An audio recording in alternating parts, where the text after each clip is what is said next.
안내할 것들은 제가 가볍게 다 안내를 끝냈고요. 우리는 오늘 마지막 현대시에 한번 들어가 보도록 하겠습니다. 여러분들 페이지로 몇 페이지 펴주시면 되냐면 62페이지요.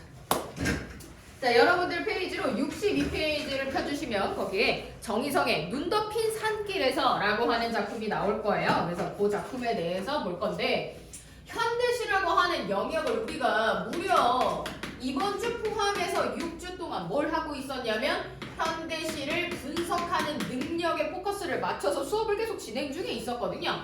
현대시를 분석해야 되는 이유는 우리가 모든 현대시를 외울 수는 없는 거니까 어떤 현대시가 어떻게 나온다고 할지라도 우리는 이 현대시에서 화자를 찾고 화자의 상황을 진단하고 그 상황에서 화자가 어떤 정서와 어떤 태도를 가지고 있는지를 뽑아낸다면 아무리 낯선 시라고 하더라도 주제를 뽑아낼 수 있다라는 걸 계속해서 연습하고 있는 중이었죠. 자, 그래서 이번 주에는 이제 마지막을 하는 의미에서 세 작품 모두 다 여러분들이 직접 해볼 거예요. 지금까지는 제가 하나 하고 여러분 두 개 하고 약간 이런 식으로 진행을 했다면 오늘은 세 가지 다 여러분들이 같이 한번 해볼 겁니다. 자, 그러면 첫 번째 작품부터 한번 들어가 보도록 할게요. 제목은 눈 덮인 산길에서 라고 하는 제목이네. 그럼 제목에서 상황이 드러나는 건지 소재가 드러나는 건지 한번 진단해 보셔야 될 거고, 자, 그게 이제 진단이 끝났으면 상황과 정서 태도를 해야 되는데 힌트를 좀 드리도록 할게요. 화자는요, 외롭고 쓸쓸한 정서가 지배적입니다. 외롭고 쓸쓸한 이유가 있겠죠? 왜 외롭고 쓸쓸한지? 그러나 이 외롭고 쓸쓸한 상황에서도 포기하지 않는 의지적 태도를 보여줘요. 그게 어느 부분에서 드러나는지를 잘 찾으시면 되고요. 표현상의 특징에서 눈여겨볼 만한 건 첫 번째 시상전환이에요. 선생님, 근데 시상전환이 뭐예요? 라고 물어보시면 화자의 태도나 정서가 바뀐다는 뜻이에요.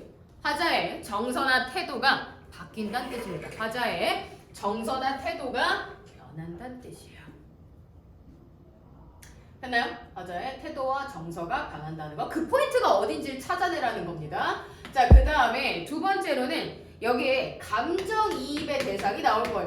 기억나? 우리 특히 고전시에서 많이 나왔던 것 중에 하나인데 화자가 특정 대상에 이입해서 특정 대상에 본인의 정서를 투영해서 나타내는 것들이 있었어요. 그게 어디 드러나 있는지를 한번 찾아보도록 할 겁니다. 자, 한번 해보도록 할게요. 3분 20초면 될 것 같아요. 열심히 한번 해봅시다.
자, 같이 한번 보도록 할게요. 아주 내용이 어렵진 않은데, 그쵸? 한번 들어가 봅시다. 눈 덮인 산길에서요? 이거 상황인 것 같아, 소재인 것 같아, 얘들아? 상황인 것 같죠? 눈 덮인 산길인데 눈이 덮인 산길이 화자에게 긍정일지 부정일지 그거는 뭐 아직까지는 알 수가 없습니다. 자, 내용을 한번 볼게요. 눈이 내리네. 상황이네. 근데 이것도 아까 얘기했던 것처럼 눈이 내리는 상황 자체가 긍정인지 부정인지는 알 수가 없어요. 좀 더 들어가 봐야 돼. 바람에 맞서 울고 섰는 나무들이, 바람에 맞서서 울면서 서 있는 나무들이라는 게 나와요. 근데 물어보고 싶어. 나무는 울 수 있나요? 그럴 수 없지. 사실 누가 울고 있는 건 내가 울고 있기 때문에 나무가 우는 것처럼 보이는 거거든요. 세상에 내 감정을 중심으로 해서 표현이 된 거지. 그러면 이거 화자의 정서가 투영돼 있다고 봐야 되는 거 아니야? 그렇겠죠? 그래서 여기서 감정이입의 대상은 누구냐면 나무입니다. 자, 그럼 봐봐. 나무들은 바람에 맞서 싸우고 있는데 눈이 내리는 상황이야. 이거 달가운 일이야? 별로 좋지 않은 일이야? 별로 좋지 않은 일이죠? 그래서 알 수 있게 되는 거예요. 눈이 덮고 있다는 얘기는 긍정적인 상황은 아닙니다. 눈이 내리네. 바람 맞고 울고 서는 나무들이 눈에 덮이네. 그러니까 내리다가 심지어 이 나무들을 다 덮어버리고 있어요. 그대와 걷던 산길, 북한산 기슭과 그 외딴 순막, 함께 앉던 그 자리에도 눈이 내려 쌓이네. 나와 당신이 걸었던 길과 나와 당신이 머물렀던 공간에도 눈이 쌓여요. 그럼 우리가 같이 있었다는 증거가 어떻게 되는 건데, 얘들아? 없어지는 거잖아. 화자한테 정말 좋은 일이 아니에요. 눈이 내려 쌓이네. 한 해가 저물고 또 한 해가 와도 굳은 맹세는 변함이 없지만 여기서 화자의 의지가 살짝 보이기도 하죠. 눈이 많이 내릴지언정 굳은 맹세는 변함이 없어요. 우리가 했던 약속들은 변하지 않아요.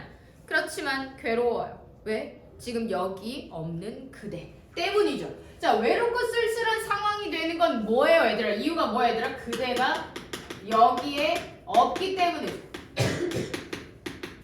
그래서 외롭고 쓸쓸한 거야.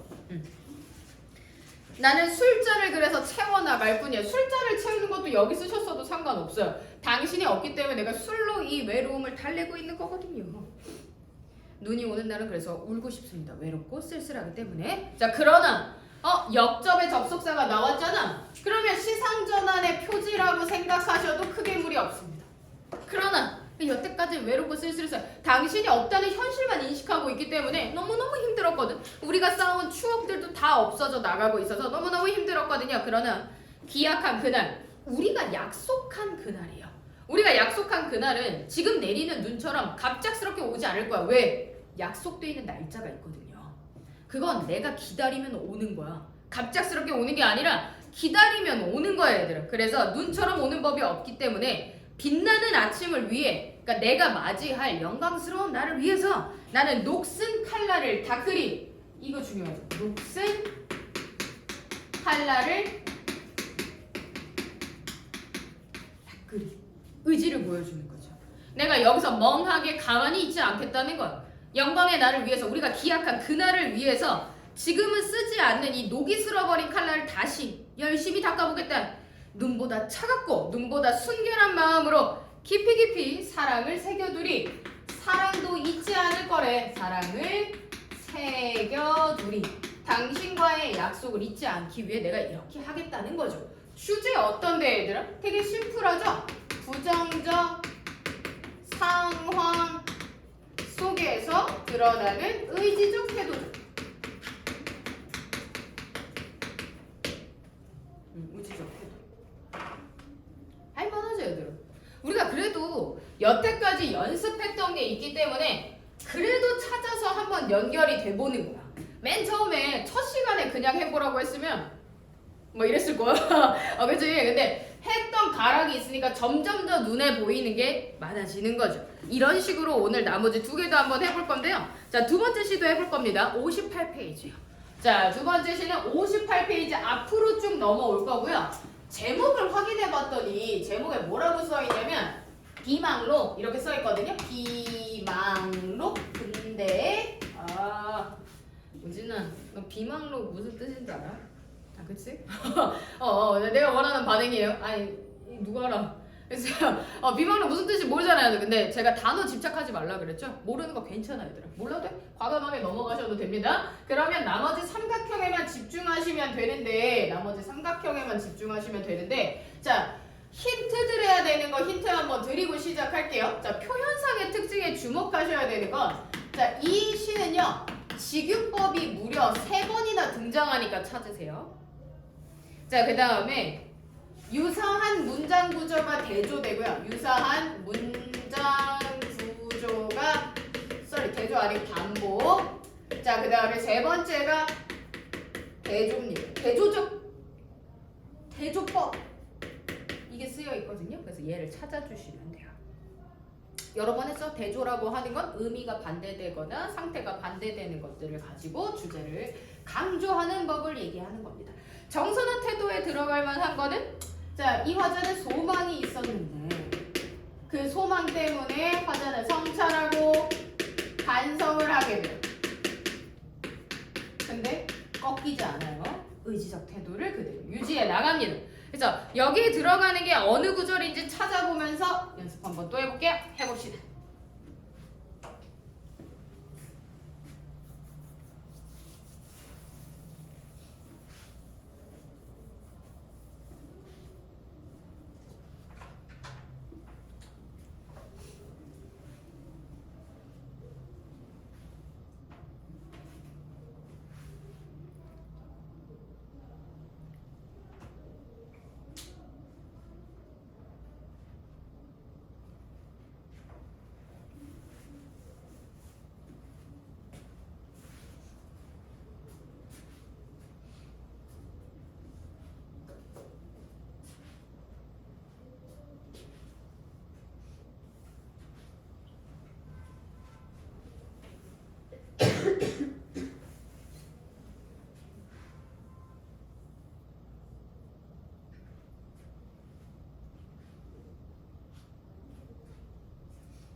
소망적 태도가 어디 드러나는지가 좀 명확한 편이거든요.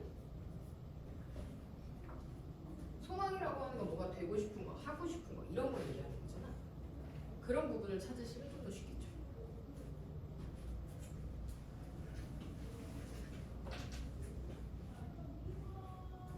(1분) 정도 남았습니다.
자, 같이 한번 보도록 하겠습니다.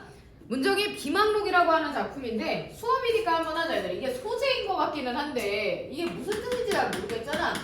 자, 얘는 무슨 뜻이냐면 잊지 않기 위해 한 기록이에요. 않기 위해서 쓴 기록. 잊지 않기 위해서 한 기록.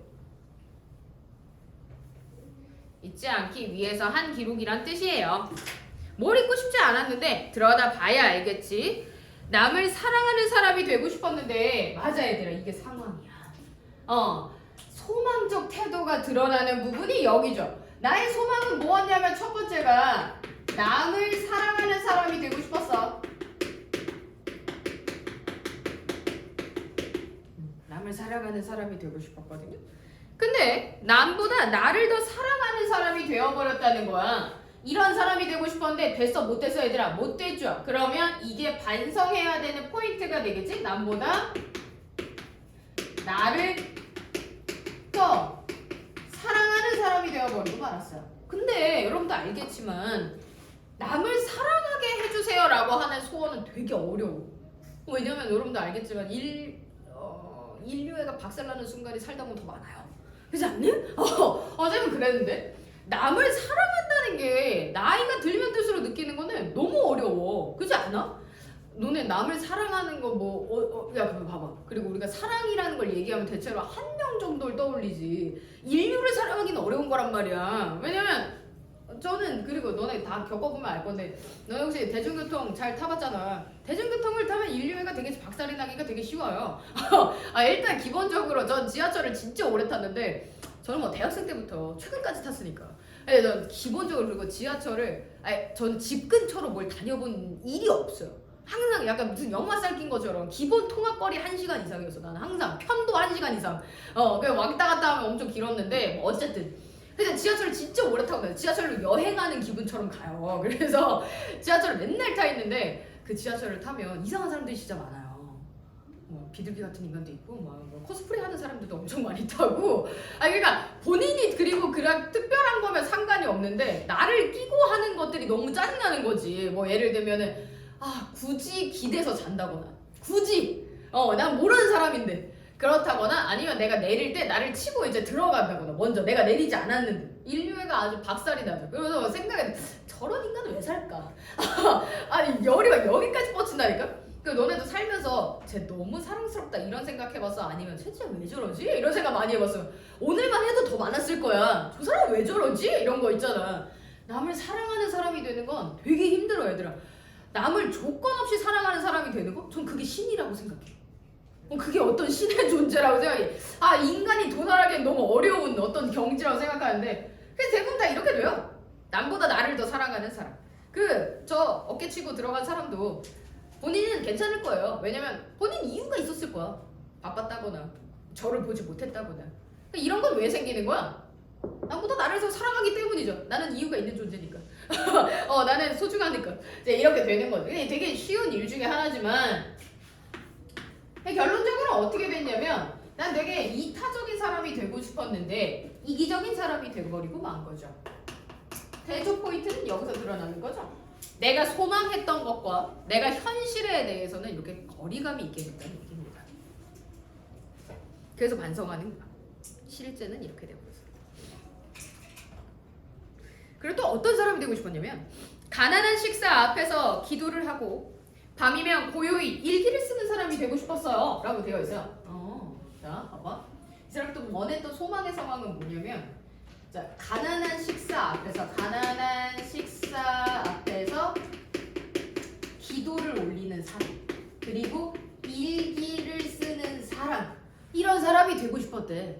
근데 가난한 식사 앞에서 기도를 올리는 사람은 무슨 사람을 얘기하는 건데? 근데 저도 이제 뭐 이렇게 종교가 없어서 식전 기도를 하진 않지만 제가 귀동냥으로 들은 바로는 그래요. 모든 식전 기도는 저희에게 일용할 양식을 주셔서 감사합니다라고 배웠거든요. 그렇지 않을까? 가난한 식사를 줬다 그래서 저한테 왜 이러시죠? 제가 이런 걸 먹을 짬인가요? 뭐 이렇게 얘기하지 않을 거 아니에요. 기도하면서 감사를 표하겠죠. 그 어떤 상황일지라도 이게 풍족한 식사가 아니라도 감사하다라는 마음을 표할 거 아니야. 그럼 뭘 뜻하는 거야? 이런 인간은 만족할 수 있는 자세를 얘기하는 거죠. 그러니까 나는 어떤 상황이든지 내 상황에 만족하는 사람이었으면 했어요. 일기를 쓰는 행위는 어떤 행위인가요? 자기를 돌아보는 행위라고 했잖아. 저번에도 얘기했지만 쌤이 그랬잖아. 성찰적 태도를 지니는 거 쉽다 그래서 어렵다 그래서 되게 어렵다 그랬잖아. 왜냐면 인간은 본인을 더 사랑하기 때문에 객관적인 성찰의 태도를 가지는 건 되게 어렵거든요. 그럼 뭐? 남을 사랑하고 가난한 식사도 만족할 수 있으며 나를 성찰할 수 있는 인간이라고 치면 사실 이 모든 걸 달성하게 되면 굉장히 훌륭한 인간 아니겠어요? 그지? 그러니까 화자는 되게 훌륭한 인간이 되고 싶어. 되게 괜찮은 인간이 되고 싶었어요. 성찰하는 인간이 되고 싶었다니까요. 되게 객관적인 태도로 너무 나이스한 인간이 되고 싶었다. 일기 쓰는 행위가 왜 성찰의 행위라고 얘기를 하냐면 일기를 쓰는 건 확실히 나를 돌아보지 못하면 쓰지를 못하는 거거든요. 그래서 여러분들이 되게 마음이 힘들거나 했을 때 앞으로 살아가면서도 정신거나 아니면 여러분이 뭐 우리 흔히 얘기하는 상담소나 이런 데를 찾아가 볼 수 있거든요. 근데 그때 선생님들이 많이 권유하는 것 중에 하나가 뭐냐면 감사 일기 쓰기 이런 걸 해보라고 해요. 근데 이제 우울한 상태에서 가기 때문에 얘들아 우울한 상황에서는 감사가 없어요. 왜냐면 다 싫거든. 그렇지 않아? 지금 내가 이 정병이 오게 된 이유가 뭐야? 모든 게 싫어서지. 모든 게 싫어서. 무슨 감사야? 뭐 얼어 죽을 감사야. 근데 세 가지를 쓰라 그래. 그게 숙제야. 그래서 상담할 때 다니다 보면 계속 그걸 쓰라고 하거든요. 근데 처음에 쓸 때는 어떤 느낌이 드냐면 무슨 감사를 누구한테 해야 될지조차 모르겠어. 감사한 게 없어. 근데 이제 하다 보면 샘플을 줘요 선생님이. 뭐 예를 들면 이런 것도 감사한 거고 이런 것도 감사한 거다 이렇게 얘기하는데 뭐 예를 들면 내가 멀쩡히 살아있어서 뭐 오늘도 별 무탈하게 지나가서 뭐 이제 이런 걸 쓰는 거죠. 그럼 한 3번 쓰다 보면 다 똑같아. 그럼 이게 뭐가 감사한 건지 뭔지 몰라요. 그러다가 조금 더 익숙해지면 진짜 사사로운 것들에 대해서 찾기 시작해요. 뭐 예를 들면 내가 오늘 되게 힘들었는데 맛있는 걸 내 돈으로 사 먹을 수 있었어. 그래서 내가 기분이 좀 나아졌어.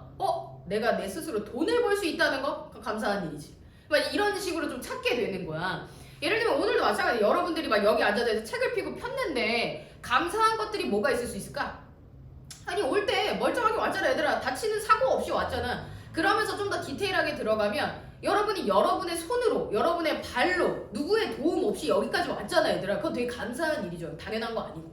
이걸 불편하게 하는 분들도 있다고. 내 눈이 아니라 다른 무언가를 통해야 되는 사람도 있을 거고 내 발이 아니라 꼭 다른 무언가의 보조기구가 필요한 사람도 있을 거고 그런 식으로 그렇게 하다 보면 결국에 뭐가 되냐면 내가 갖고 있는 거에 만족하게 되어 있어요. 그래서 결국엔 이 만족과 성찰은 함께 가는 거야. 함께 가는 거야. 그래야 만족이 있을 수 있어요. 나에 대한 성찰이 이루어지면서 내가 갖고 있는 거에 감사하면서 모든 게 이렇게 완성되는 거거든요.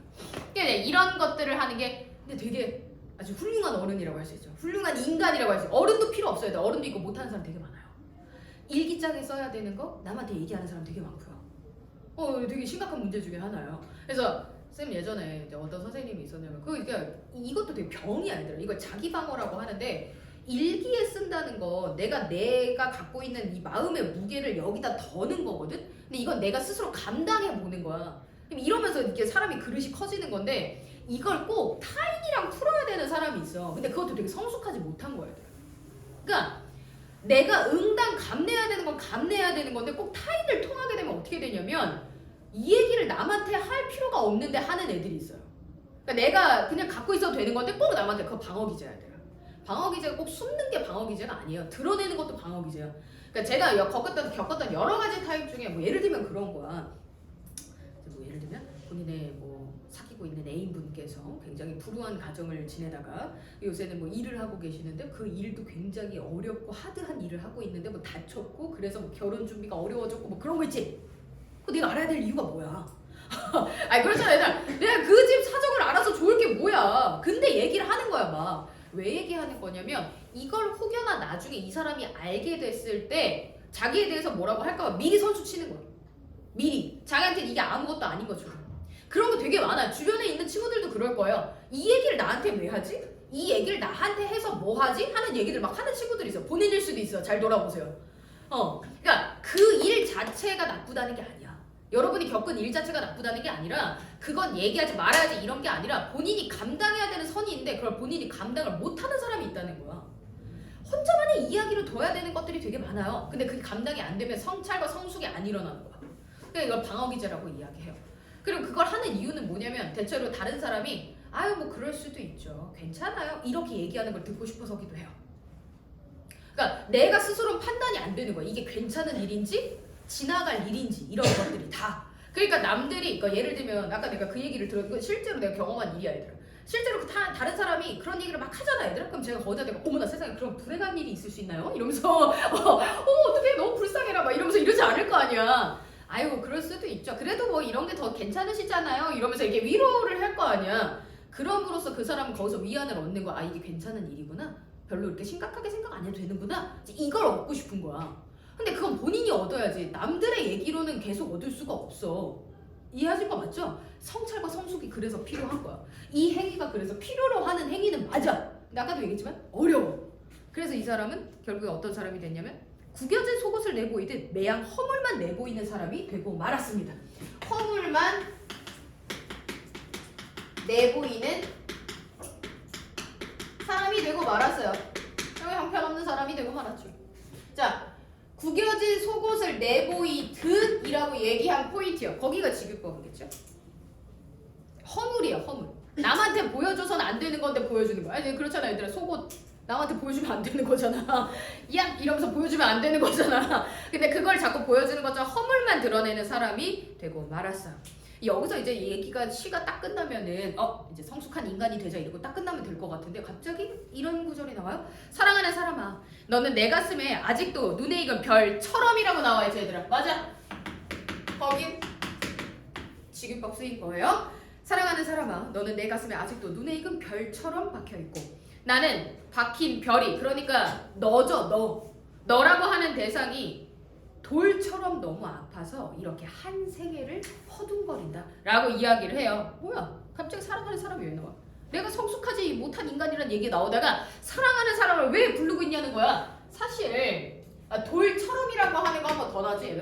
거기서는 이제 직유법 하나 쓰인 건데 사실 그래. 이 얘기의 메인은 사실 이 두 덩어리예요. 이게 뭐가 중요한 거냐면 이 사람이 사랑하는 사람이 있다는 게 되게 중요한 포인트였어요 얘들아. 왜? 사랑하는 사람이 생기면 사랑에 빠지면 누구나 다 더 나은 인간이 되고 싶거든요. 얘가 이렇게 되고 싶었던 이유, 이렇게 되고 싶었던 이유는 뭐냐면 사랑하는 당신이 있기 때문이었거든요. 내가 좀 더 좋은 인간이 돼서 이 사람 옆에 머무르고 싶었는데 다 실패했어요 얘들아. 그래서 사랑하는 사람을 부르면서 내가 이런 사람이 돼주고 싶었는데 이런 사람이 못 돼준 거에 대해서 아직도 네가 내 마음에 박혀있고 나는 그렇게 된 거에 대한 후회를 하고 있는 거죠.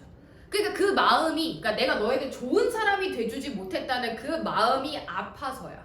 그게 너무 아파서 그 사실이 너무 아파서 나는 이렇게 내 생애 내 인생 전체를 계속 허둥지둥거리면서 살고 있다는 얘기야. 아직도 방향을 못 잡고 힘들게 살아가고 있다는 뜻이야. 메인은 여기에요. 이 사람 때문에 좋은 사람이 되고 싶었는데 그걸 실패하면서 당신에게 상처를 주게 됐다는 내용입니다. 그래서 되게 이 마지막 두 연이 그래서 인기가 되게 많은 구절 중에 하나예요. 그래서 이 마지막 두 가지 구절이 청첩장에 진짜 많이 쓰이거든요. 마치 여기 두 덩어리만 딱 잘라서 보면 되게 뭐라고 할까 그냥 로맨틱한 시 같이 느껴지거든요. 아니야 얘들아 이기적임을 반성하는 시예요. 그래서 난 청첩장에 이거 쓰여 있는 거 보면 진짜 뭐지 이기적임을 고백하는 건가? 막 이러면서 그런 생각이 막 든다. 혹시 주변에 있으면은 여러분들 이제 아는 척하세요. 아니야 이런 뜻이 아니야 이러면서 알았지? 자 그래서 주제는 뭐냐면 이기적인 자신에 대한 반성이죠 뭐. 이기적인 자신에 대한 반성. 유사한 문장 구조는 어디서 반복되나요? 이러고 되고 싶었지만 이렇게 됐다 라는 구절이죠. 되고 싶었는데 되고 말았다 라고 하는 구절이 반복되고 있으니까 여기 부분이 유사한 문장 구조의 반복이라고 볼 수 있죠. 시험에 나오는 거 하나만 더 얘들아 그 별 있잖아. 그 별에다가 동그라미 치시고요. 사랑하는 사람이라고 적어놓고 다음 주에 사랑하는 사람을 나타내는 소재 쓰시오 라고 하면 별 이렇게 쓰시면 됩니다. 별 다음 주 시험에 나오는 포인트예요. 그래서 전체 3가지 포인트 짚어드렸습니다. 됐죠? 자 그럼 이제 오늘의 라스트 팡을 한번 들어가 볼까요? 자 윤동주의 쉽게 쓰여진 시로 넘어가 보겠습니다. 60페이지예요. 60페이지 쉽게 쓰여진 시. 자 봐봐 그러면 쉽게 쓰여진에다가 체크 한번 해주셔야겠죠? 왜냐면 상황이니까 쉽게 썼대. 뭘? 시를. 그럼 시라고 하는 건 소재가 되겠지. 근데 그 시를 쉽게 썼다는 게 긍정적 상황인지 부정적 상황인지는 아직 모르겠어요. 그죠? 그럼 내용을 들어가 봐야 알겠지. 자 그러면 일단 힌트를 줄만한 정서 태도에는 뭐가 나올 거냐면 화자가 현실에 안주하는 모습이 나올 거예요. 현실을 바꾸려고 하지 않고 그냥 현실을 살아가요. 현실을 그냥 안착해요. 그래서 굉장히 무기력한 태도를 보여줄 거고요. 무기력한 태도를 보여줄 거고 화자는 그런 본인의 모습을 반성하고 성찰해. 그리고 이 성찰이 끝나고 나서 이제 이렇게 살지 않을 거야 라는 걸 다짐하고 시가 마무리되게 됩니다. 그래서 어느 구절이 드러나는지 잘 찾으시고요. 표현상의 특징에는 연의 반복과 변형이 일어나는데 근데 이게 무슨 말이에요? 그 특정 연이 똑같이 반복은 되는데 약간 형태가 달라. 약간 형태가 달라. 그래서 거기가 어디인지를 찾아보라는 얘기예요. 변형 말고 변주라는 말로도 쓰기도 합니다. 자, 그 다음에 두 번째 특징은 뭐냐면 여기도 대조가 나오는데 의미가 완전히 대조되는 시어가 나올 거예요. 의미가 완전히 대조되는 시어가 나올 거야. 시어를 찾으면 되는 거야. 대조된 시어. 했어요? 자, 그러면 얼른 한번 해보도록 합시다. 주제까지 이번에 찾아보도록 할게요. 상황 분석하면 정석대로 합쳐서 주제 만들면 되겠죠?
(20초) 정도 남았어.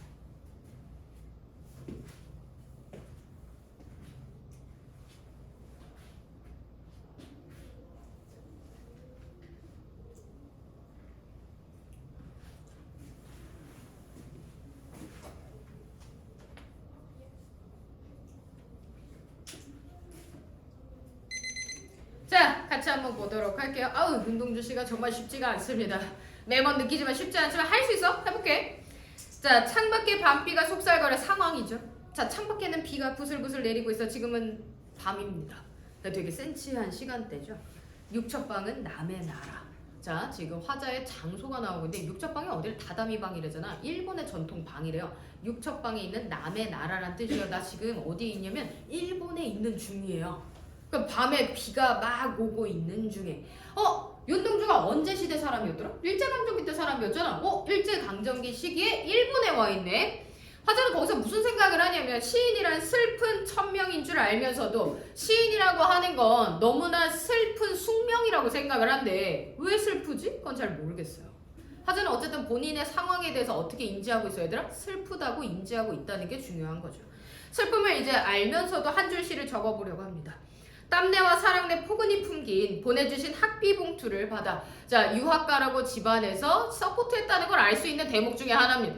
그래서 그걸 이제 받아서 대학 노트를 끼고 늙은 교수의 강의를 그냥 들으러 갑니다. 여기서 지금 화자가 일제강점기 시기에 일본에서 뭔가 저항하고 있는 태도 드러나는 거였나요? 전혀 없죠. 맞아. 그래서 강의를 들으러 가는 거 있잖아.